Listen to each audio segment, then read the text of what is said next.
একদম মুহূর্তের মধ্যে একদিন কিয়ামত হয়ে যাবে ওই মানুষগুলোর সামনে। এগুলোর সামনে হতে যাচ্ছে, আমাদের হাতে বেশি সময় নাই। কথাগুলো বলার এই কারণ হচ্ছে সময় কম। তো এখন এই অবস্থায় একজন মুসলিম হিসেবে আপনার করণীয় কি?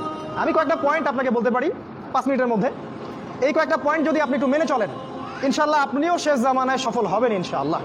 যদিও বা এই জামানায় সফল হওয়া খুব কঠিন, খুবই কঠিন। নবীজি বলেছেন ঈমান ধরে রাখা এত কঠিন হবে যেমন হাতে আগুন ধরে রাখা কঠিন হয়। হাতে আগুন ধরে রাখা কি কঠিন? দেখেন, আমরা যারা ইসলাম ফলো করছি, আমাদের ইসলাম পালন করতে যদি এরকম কষ্ট না হয়, বুঝতে হবে আপনি সেই প্রকৃত ঈমান ধারণ করে নাই, যে ঈমান ধারণ করলে হাতে আগুন আপনি অনুভব করতেন। সত্যিকারের ঈমান নিয়ে চলেন, সমাজ আপনার শত্রু হয়ে যাবে, পরিবার শত্রু হয়ে যাবে, রাষ্ট্র বিশ্ব শত্রু হয়ে যাবে আপনার। তো নবী সাল্লাল্লাহু আলাইহি ওয়াসাল্লাম বলেছেন যে শেষ জামানে ঈমান ধরে রাখা খুবই কঠিন হবে। সকালে মানুষ মুমিন থাকবে, বিকেলে কাফের হয়ে যাবে। বিকালে কাফের থাকবে, সকালে মুমিন হবে। মানুষ দিনকে দুনিয়ার বিনিময়ে বিক্রি করে দিবে। এই যুগে সফল হবে সেই মানুষরা যারা এই ফিতনা মুক্ত পরিবেশে দিন পালন করবে। অনেক দূরের প্রত্যন্ত জায়গায় চলে যাবে, শহর থেকে দূরে, নগর থেকে দূরে, পাহাড়ি এলাকায়, অনেক দূরে কান্ট্রি সাইডে। ওই যে থাকে না কিছু মানুষ উপজাতির মতো, ওই রকম করে যারা থাকবে এরা নিরাপদে থাকবে। কৃষি জমি চাষাবাদ করবে, নিজের খাবার নিজে খাবে, মাছ চাষ করবে, গরু চাষ করবে, ছাগল পালবে, শহরের ফিতনায় জড়াবে না। নিজেরা নিজেদের কলোনি করে তুলবে আলাদা করে, অনেকটা মুসলিম ভিলেজের মতো। এরা সফল হবে। শেষ জামানায় সফল হওয়ার একটা পথ বলে দিচ্ছি। 1 নাম্বার, আপনাকে জ্ঞান অর্জন করতে হবে। কোরআন হাদিসের সাথে সমসাময়িক যত জ্ঞান আছে সব অর্জন করতে হবে। এটা 1 নাম্বার। জ্ঞান নাই, আপনি শেষ জামানায় টিকতে পারবেন না। যাদের কাছে এই জ্ঞান ছিল তারা কিন্তু মহামারীর আগেই প্রস্তুতি নিয়েছিল। আমি অনেক ওস্তাদকে চিনি, বাংলাদেশের আলেম, তারা এই 2020 সালের আগে হজ করে ফেলছে। তারা আগেই বুঝতে পারছে 20 সালে কিছু একটা হবে, 20 সালে পৃথিবীতে কিছু একটা হবে, তারা আগেই বুঝতে পারছে। কারণ শেষ জামানার পড়াশোনা করেছেন তারা, কার পর কি হতে যাচ্ছে এটা তারা বুঝতে পারছেন, অনুমান করতে পারছেন। তাই জ্ঞান ছাড়া আপনি শেষ জামানায় টিকতে পারবেন না ভাই। জ্ঞান অর্জন করুন, 1 নাম্বার। 2 নাম্বার, জ্ঞান অনুযায়ী আমল করেন। যতটুকু জেনেছেন আমল করেন। কালকের জন্য অপেক্ষা করবেন না, আজকেই নামাজ শুরু করে দেন। দেনা পাওনা থাকলে আজকেই মিটিয়ে দেন। আজকেই পরিবারের সবাইকে ডেকে ওয়াজ করেন, নসিহত করেন যে দেখো সামনের দিনগুলো ভয়ঙ্কর, আমাদের জীবনকে গোছাতে হবে। যা করেছি তওবা করে আল্লাহর কাছে ফিরে আসেন। আল্লাহ পাক গফুরুর রহিম, আপনি তওবা করে এইমাত্র চলে আসেন, আল্লাহ মাফ করে দেবেন ইনশাআল্লাহ। আপনাকে আল্লাহ পাক পরীক্ষা করবেন আপনি সত্যিকার তওবা করেছেন কিনা। আপনাকে প্রমাণ করতে হবে নামাজের মাধ্যমে, জ্ঞান অর্জনের মাধ্যমে, ভালো কাজের মাধ্যমে, সদকা করার মাধ্যমে। সৎ কাজের আদেশ করবেন, অসৎ কাজে নিষেধ করবেন। আপনি ইসলাম পরিপূর্ণরূপে পালন করার চেষ্টা করেন। কোনো সরকার, কোনো সমাজ নেতা, কোনো রাষ্ট্রনেতা, কোনো পারিবারিক নেতা, কেউ আপনার সাথে আপনার কবরে যাবে না। সোজা কথা, আপনাকে আল্লাহর সামনে একাই দাঁড়াতে হবে। কারো পরোয়া করে লাভ নাই, কোনো অজুহাত দিয়েও লাভ নাই। দেশটা ভালো না, বিশ্বটা ভালো না, সমাজটা ভালো না, সময় ভালো না, এগুলো বলে কোনো লাভ নাই। আমাকে আমার রবের সামনে দাঁড়াতে হবে। আমার ভালো আমাকে বুঝতে হবে।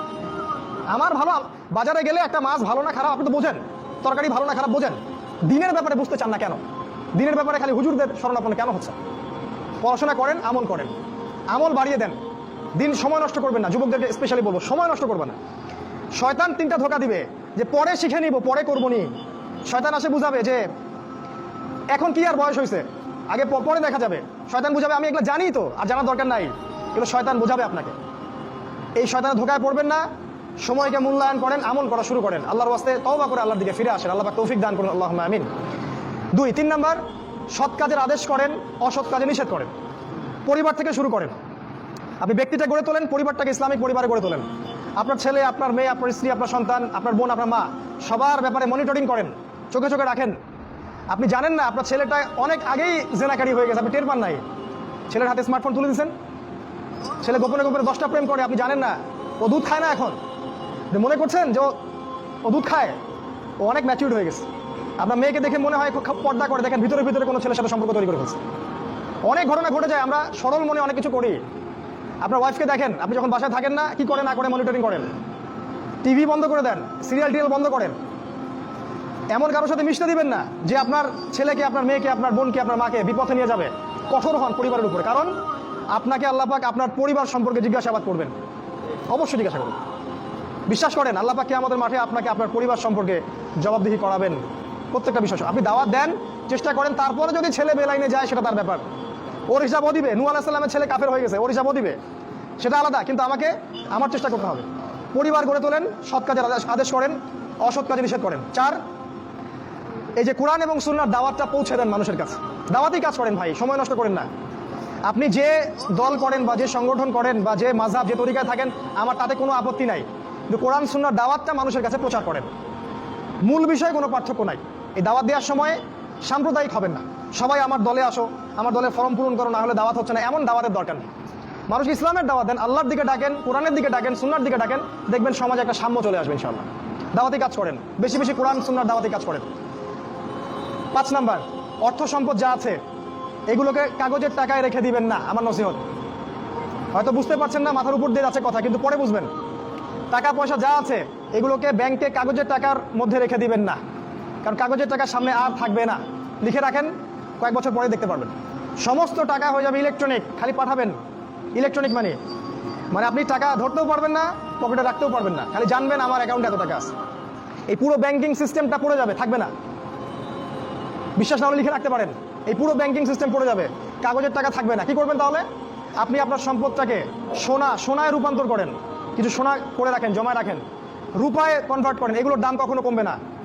100 বছর পরে সোনার দামই থাকবে। তো 10 বছর পর আপনার 10 লাখ টাকার মান 10 লাখ টাকা থাকবে না, দাম পড়ে যাবে, আপনি সম্পত্তি হারাবেন। এইভাবে তারা সারা বিশ্বকে লুট করছে, এই কাগজের টাকা দিয়ে তারা সারা বিশ্বকে লুট করছে। এটা বুঝবেন না, পরে বুঝবেন। আচ্ছা, শুনে রাখেন। আর কি করতে পারেন? গবাদি পশু ব্যবসা ইনভেস্ট করেন। আরেকটা কাজ করতে পারেন, জমি কিনে রাখতে পারেন, এটা ভালো জিনিস। এই জিনিসগুলোতে টাকা কনভার্ট করেন। শেষ জামানায় আপনার কাগজের টাকা থাকবে না, আপনি ক্ষতিগ্রস্ত হবেন। এখন টাকা যদি জমায় রাখেন, শেষ জামানায় আপনি ক্ষতিগ্রস্ত হবেন। আমি অর্থনীতি নিয়ে যথেষ্ট পড়েছি আলহামদুলিল্লাহ, পড়েই কথাগুলো আপনাকে বলছি। আর কি করবেন? যদি সম্ভব হয়, শহর, আপনারা তো গ্রামেই থাকেন মাশাআল্লাহ, শহরে যারা থাকে তাদের উদ্দেশ্যে বেশি বলছি এটা, কারণ এটা অনলাইনে যাবে। শহর কেন্দ্রিক জীবন ব্যবস্থা ত্যাগ করতে হবে। শহরে আপনি বাঁচতে পারবেন না, টিকতে পারবেন না, শহরগুলো ধ্বংস হয়ে যাবে। আল্লাহ পাক বলেছেন, ওয়া ইন মিন ক্বরিয়া ইল্লা নাহনু মুহলিকুহা ক্বাবলা ইয়াউমিল কিয়ামা, কিয়ামতের আগেই প্রত্যেক নগরী আমি ধ্বংস করে দিব, আল্লাহ পাক বলেছেন। শহর থাকবে না, প্রত্যন্ত জায়গায় চলে যাওয়ার চেষ্টা করেন, গ্রামের বাসা ওইদিকে প্রজেক্ট করেন, ছোট ছোট মুসলিম কলোনি করে গড়ে তুলতে হবে।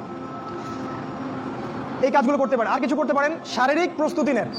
ফিজিক্যালি, যুবকদেরকে বলবো, ফিজিক্যালি প্রস্তুতি নেন, ব্যায়াম করেন, ভালো খাবার খান, নিয়মতান্ত্রিক জীবনযাপন করেন, এলোমেলো জীবনযাপন করবেন না।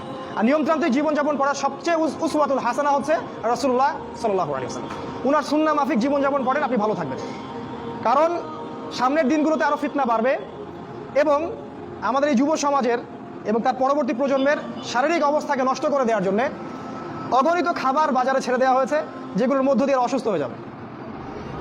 তাই রাসূলের পদ্ধতি অনুযায়ী জীবনযাপন করেন, ভালো খান, ফ্রেশ জিনিস খান, ব্যায়াম করেন, শারীরিক প্রিপারেশন নেন, আপনি ভালো থাকবেন ইনশাআল্লাহ। এই কাজগুলো আপনাকে ইনশাআল্লাহ শেষ জামানায় বাঁচতে সাহায্য করবে। আর সর্বশেষ যেটা নাসিহা, সেটা হলো যে ইসলামের জন্য, ইসলামকে ভালোবেসে, আপনার জান থাকলে জান দিয়ে, মাল থাকলে মাল দিয়ে, সময় থাকলে সময় দিয়ে, শ্রম দিতে পারেন শ্রম দিয়ে, বা মেধা আছে মেধা দিয়ে দিনের জন্য কিছু করেন, দিনের কোনো খেদমত করে যান। এই কাজগুলো পরকালে আপনার জন্য সাদকায়ে জারিয়ার মাধ্যম হবে ইনশাআল্লাহ। কারণ মানুষ যখন মারা যাবে, তার আমলনামা বন্ধ হয়ে যাবে, সাদাকায়ে জারিয়া খোলা থাকবে, নেক সন্তান খোলা থাকবে, এবং যে জ্ঞান আপনি মানুষকে শিক্ষা দিচ্ছেন, উপকারী জ্ঞান, সেটা আপনি কবরে শুয়ে শুয়ে পাবেন ইনশাআল্লাহ। তাই ইসলামের জন্য আপনার জান, আপনার মাল, আপনার সময়, শ্রমগুলোকে ব্যয় করুন। আল্লাহ পাক আমাদের সবাইকে দিনের জন্য কাজ করার তৌফিক দান করুন, আল্লাহুম্মা আমিন। এবং শেষ জামানাকে বোঝার এবং পড়াশোনা করার তৌফিক দান করুন। সামনের দিনগুলোর জন্য প্রস্তুতি নেওয়ার তৌফিক দান করুন, এবং যেভাবে পদক্ষেপ নিলে আমরা সার্ভাইভ করতে পারবো, ভালো থাকবো, বা ফিতনামুক্ত পরিবেশে বেঁচে থাকতে পারবো, ঈমান আমল হেফাজত করতে পারবো, সেগুলো আল্লাহ পাক করার আমাদেরকে তৌফিক দান করুন, আল্লাহুম্মা আমিন। আকুলু কাউলি হাযা আস্তাগফিরুল্লাহ লি ওয়া লাকুম ওয়া লিসাইরিল মুসলিমিন। বারাকাল্লাহু লানা ওয়া লাকুম বিল আয়াতিল হাকীম। ইন্নাহু তাআলা জাওয়াদুন কারীমুন বাররাউফুর রহিম।